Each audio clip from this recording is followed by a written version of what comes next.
Ce qui se passe, c'est qu'il y a beaucoup de mines artisanales dans lesquelles travaillent des enfants et des adultes dans des conditions extrêmement dangereuses. Donc il y a tous les ans énormément de morts dans ces mines artisanales. On leur a dit, vous savez qu'il y a du travail d'enfants dans les mines artisanales de cobalt? Vous savez que vous avez une responsabilité par rapport à ça? Et la plupart nous ont dit, nous on respecte la loi.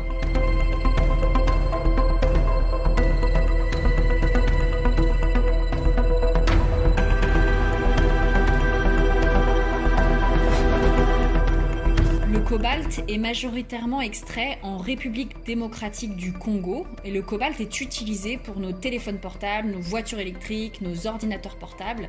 Seulement, l'exploitation du cobalt génère d'importantes violations de droits humains. Ceux qui extraient le cobalt peuvent être des enfants ou bien des adultes qui travaillent dans des situations extrêmement dangereuses.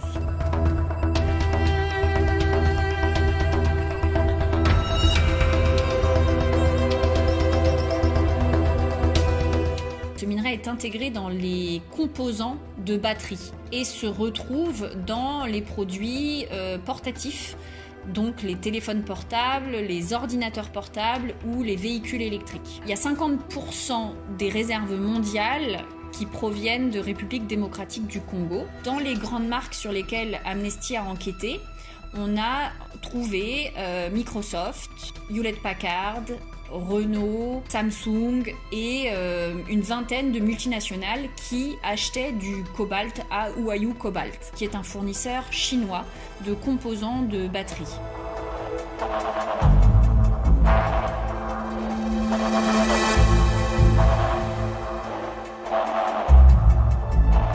Ce qu'on a fait, c'est qu'on a fait un premier rapport en 2016 pour documenter le travail des enfants.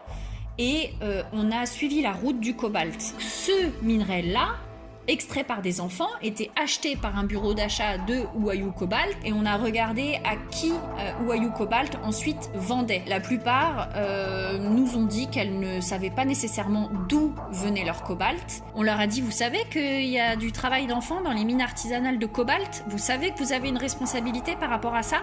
Et la plupart nous ont dit, nous on respecte la loi. Il y a un règlement européen sur certains minerais dits du sang, mais il n'y a pas de législation sur le cobalt. Parfois ça les arrange de ne pas respecter les recommandations, puisqu'aujourd'hui il n'y a que des recommandations d'un organisme qui s'appelle l'OCDE. Après, il y a un vrai problème pratique pour les entreprises. Faire la traçabilité de ce minerai, c'est compliqué, sauf que des chercheurs d'Amnesty l'ont fait. Donc si une petite équipe d'Amnesty peut le faire, on estime que des grandes multinationales qui sont équipées pour, qui ont les moyens pour, elles seraient capables de le faire. Si jamais il y avait une législation, elles s'organiseraient pour le faire. Et c'est parce qu'il n'existe pas de législation qu'elles pensent que ce n'est pas nécessaire.